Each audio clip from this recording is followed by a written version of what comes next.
Bismillahirrahmanirrahim. Assalamualaikum warahmatullahi wabarakatuh.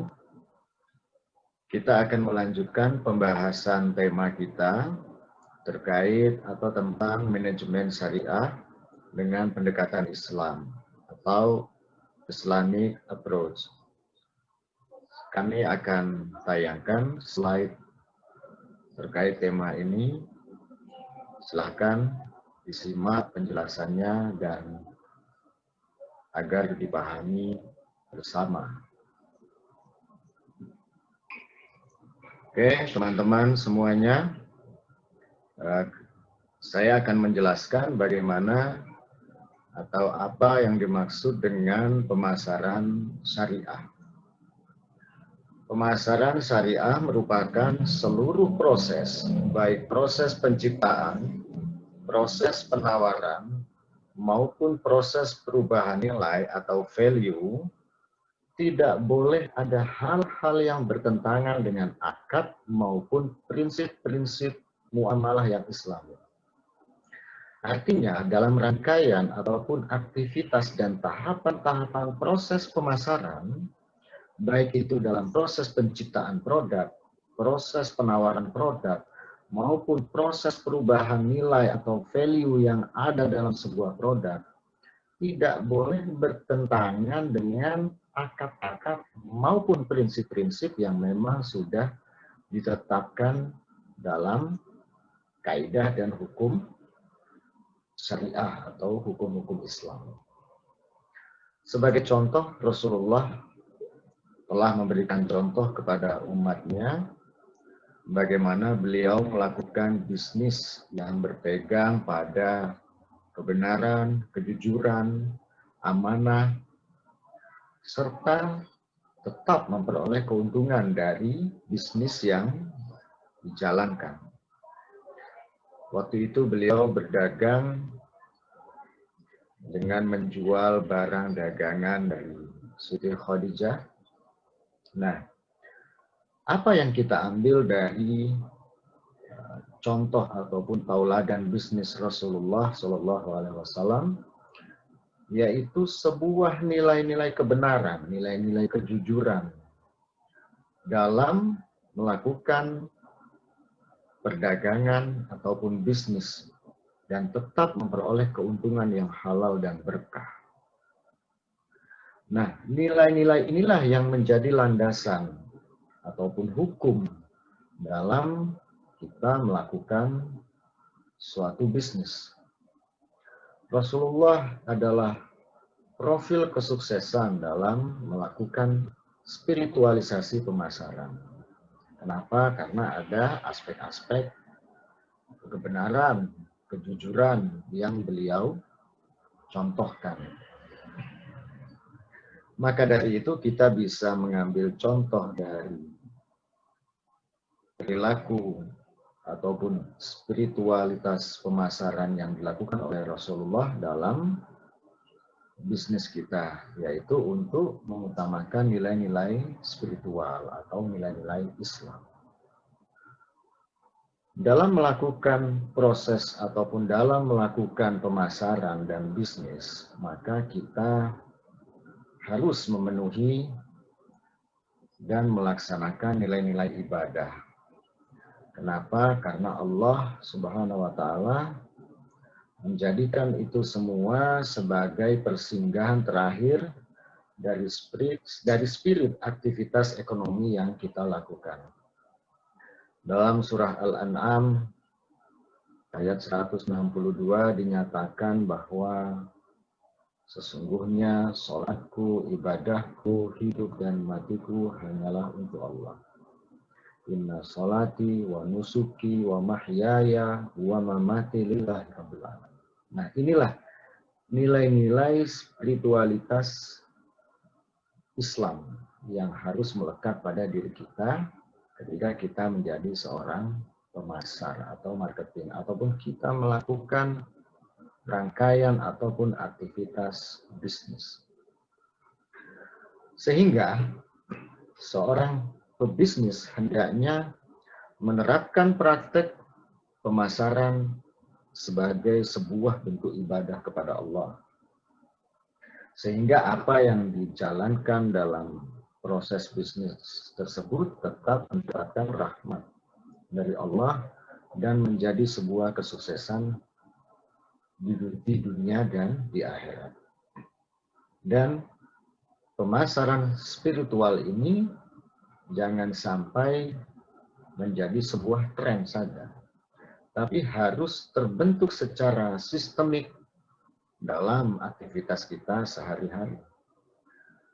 Yang perlu diingat dan perlu kita tekankan adalah kejujuran merupakan instrumen penting dalam merengkuh atau dalam memperoleh keunggulan bersaing.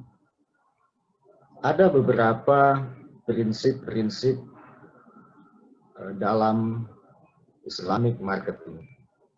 Abdullah Amrin menjelaskan ada 8 prinsip yang harus dimiliki atau harus dilakukan dalam pemasaran. Islam menjelaskan prinsip-prinsip ini sebagai fondasi dalam pemasaran Islam atau pemasaran syariah. Yang pertama, ikhtiar. Artinya segala sesuatu yang dilakukan, semua aktivitas bisnis yang dilakukan, pada akhirnya kita serahkan kepada Allah Subhanahu wa Ta'ala. Artinya selalu berserah diri, selalu istiqomah, selalu tawakal, semua segala urusan serahkan kepada Allah Subhanahu wa Ta'ala. Ya, kemudian yang kedua yaitu manfaat. Manfaat di sini berarti ada sesuatu yang diperoleh. Ketika kita memasarkan sebuah produk, ada sebuah manfaat yang kita peroleh dari proses aktivitas bisnis ataupun penjualan. Nah, kemudian ada amanah dan tanggung jawab. Amanah dan tanggung jawab di sini bagaimana kita sebagai seorang muslim amanah dalam melaksanakan bisnis, bertanggung jawab kepada Allah, di samping kepada manusia. Nah, amanah dan tanggung jawab di sini tentunya memiliki arti bahwa apa yang dilakukan adalah amanah kita sebagai makhluk yang diciptakan, dan tanggung jawab kita adalah bagaimana mempertanggungjawabkan amanah dan tanggung jawab yang dilakukan dalam aktivitas bisnis sebagai makhluk yang diciptakan oleh Allah, dan segala perbuatan yang kita lakukan akan kita pertanggungjawabkan kepada Allah kembali. Kemudian nasihat. Nasihat di sini memiliki arti bahwa pemasaran dalam Islam pada dasarnya akan menumbuhkan atau akan kita peroleh atau mendapatkan hal-hal yang positif. Ketika kita melakukan aktivitas pemasaran, banyak hal-hal yang harus kita terima, banyak hal-hal yang harus kita temukan, sehingga ini menjadi nasihat-nasihat dalam pengalaman kita berbisnis dan memasarkan produk atau barang. Kemudian keadilan. Keadilan di sini adalah bagaimana produk tersebut bisa memberikan nilai-nilai keadilan antara pebisnis dan konsumen tentunya. Ada sebuah keadilan dalam proses yang dilakukan dalam aktivitas pemasaran tersebut. Kemudian transparan atau keterbukaan. Tentunya produk yang diperjualbelikan, produk yang dipasarkan haruslah jelas, haruslah mengandung unsur-unsur keterbukaan. Artinya di sini keterbukaan tersebut adalah produk yang diperjualbelikan jelas, harganya, ukurannya, nilainya, manfaatnya, dan tentunya tidak ada sesuatu yang ditutup-tutupi. antara pembeli dan penjual. Kemudian kejujuran. Nah, kejujuran inilah nilai-nilai yang harus ditanamkan, yang merupakan tauladan Rasulullah SAW. Kenapa? Karena kejujuran inilah yang menjadi kunci penting dalam mencapai kesuksesan bisnis. Kemudian ikhlas dan tulus. Segala sesuatu yang sudah dilakukan, segala sesuatu yang belum diperoleh, ataupun segala sesuatu yang bersifat kegagalan, resiko, dan sebagainya, harus kita terima dengan ikhlas dan tulus. Hanya kepada Allah lah semuanya itu kembali. Kemudian di sini Hermawan Kertajaya dan Syakir Sula menjelaskan 7 prinsip dalam marketing syariah. Yang pertama, bagaimana information technology allow us to be transparent. Change. Artinya bagaimana teknologi informasi itu bisa membawa kita kepada sebuah transparansi. Nah, di sini tentunya ada perubahan aktivitas bisnis. Kenapa? Karena ketika sudah ada teknologi informasi, maka segalanya tetap dan selalu terbuka. Tidak ada yang ditutup-tutupi. Kemudian be respectful to your competitor. Nah, kita harus respect kepada para pesaing. Kita tidak boleh bersifat dendam, menjelekkan, mencibir, nyinyir, dan sebagainya. The emergence of customer global paradox. Nah, kita harus lebih mementingkan bagaimana kebutuhan-kebutuhan konsumen. Kemudian develop a spiritual based organization. Kita harus terus membangun bagaimana fondasi spiritualitas organisasi. Kemudian view market universal. Kita harus melihat bagaimana pasar secara utuh, secara menyeluruh. Kemudian target customers heart and soul. Nah, kita harus memiliki target konsumen. Bagaimana kita membidik target-target konsumen yang akan kita capai. Kemudian build a belief system. Ini kita harus membangun sebuah sistem kepercayaan, trust. Sistem kepercayaan trust inilah penting juga. Kemudian differ yourself with a good package of content and context. Nah, kita harus melakukan diferensiasi. Diferensiasi packaging. Jadi produk kita, packagingnya harus berbeda dengan kompetitor tentunya.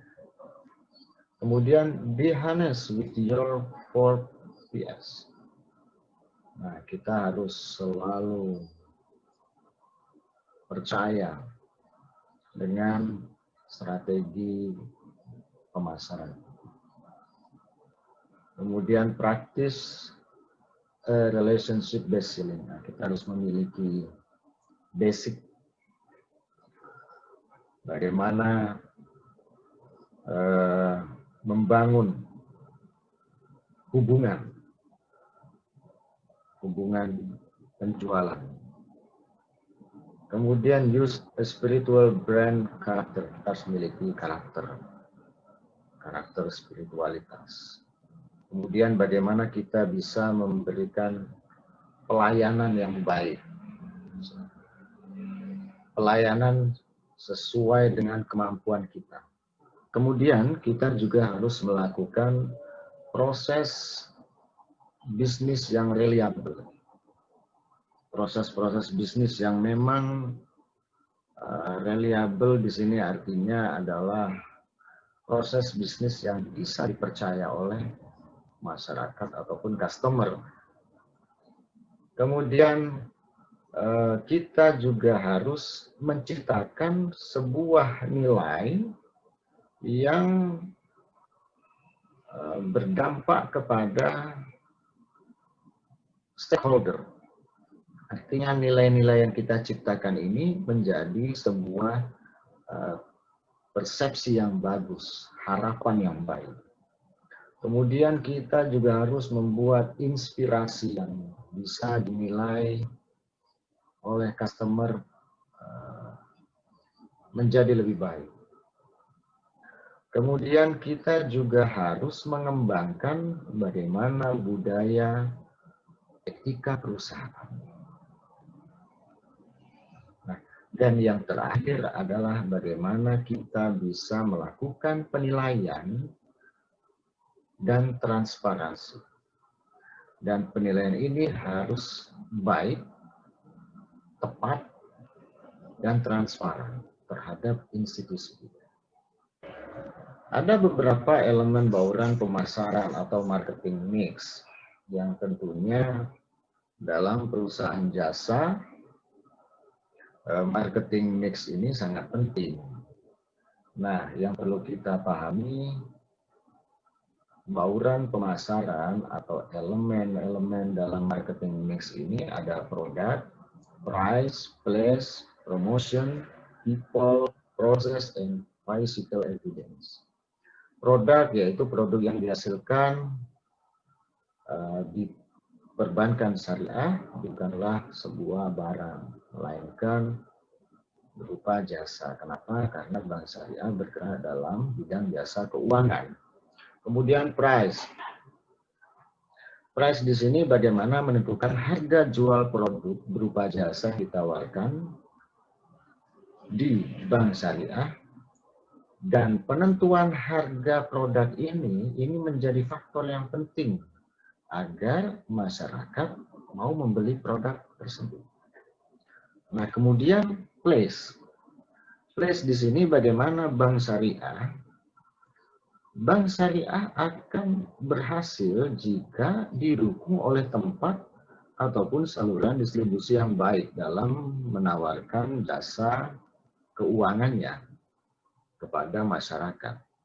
Nah, biasanya kalau kita lihat bank-bank syariah ada di pasar, ada di kota kecamatan, ada di kota kelurahan. Nah, bagaimana masyarakat yang tinggal di desa, yang tinggal di gunung, yang tinggal di tepian pantai. Nah, inilah saluran-saluran distribusi bagaimana bisa memenuhi kebutuhan masyarakat dalam memberikan jasa keuangan. Nah, nanti akan kita bahas tentunya sekarang dengan mengedepankan pengembangan digital teknologi. Karena dengan digital teknologi, semua masyarakat bisa mengakses jasa keuangan. Kemudian promosi. Nah, promosi seperti teman-teman bisa lihat biasanya di TV ataupun di media ada iklan-iklan.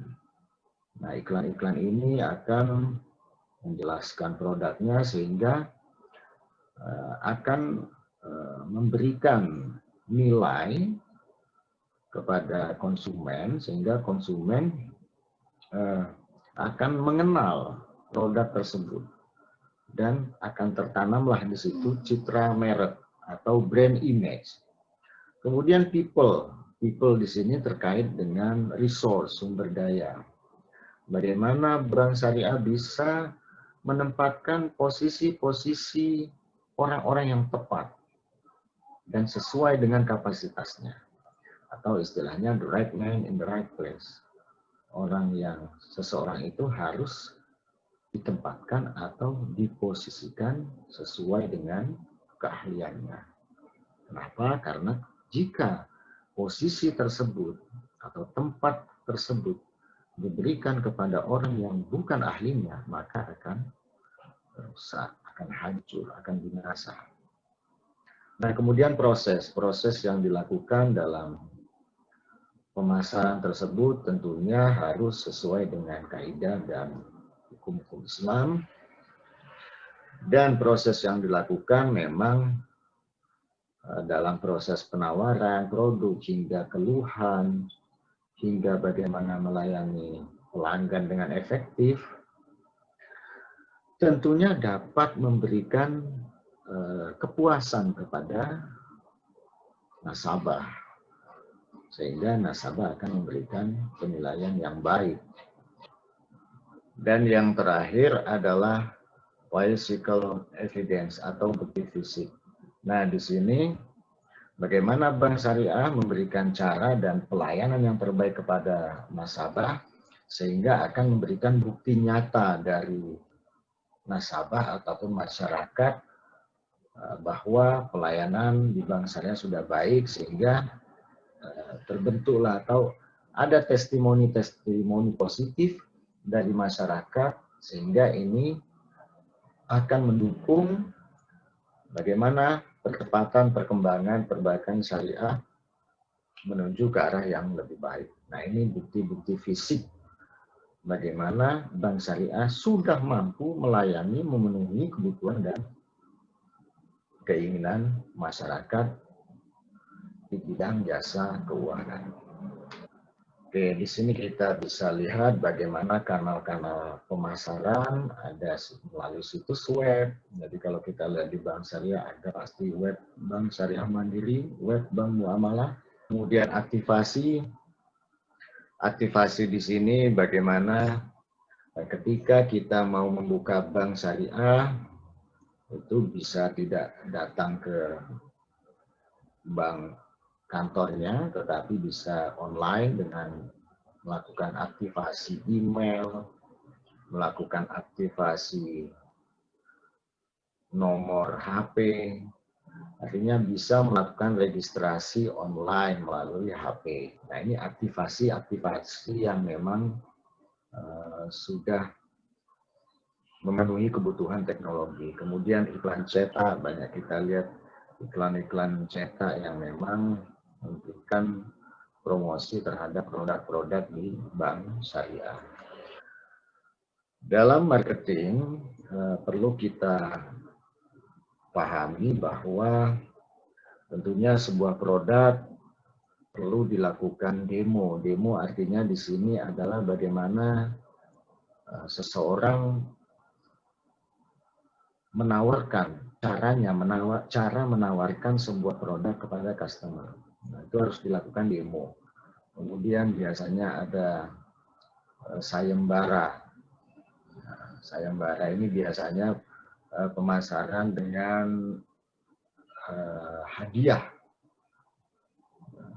Misalnya menabung sekian juta mendapatkan manfaat apa. Nah, ini bentuk-bentuk ilustrasi pemasaran. Kemudian iklan-iklan lintas kanal. Nah, ini biasanya ada iklan-iklan kalau misalnya klik itu YouTube, nah nanti di AdSense-nya ada iklan. Nah, ini iklan-iklan lintas kanal yang memang sudah sangat banyak sekali di dunia virtual. Nah, kemudian target pasar baru. Nah, Bank Syariah harus juga berpikir bagaimana bisa mendapatkan target-target pasar baru. Misalnya target kepada mahasiswa, apa sih produk-produk yang dibutuhkan oleh mahasiswa, sekolah, orang tua yang berteknologi. Nah, sekarang adanya HP, orang tua sekarang sudah memegang Android. Nah, tentunya orang tua sudah harus lebih memahami bagaimana melakukan transfer lewat HP.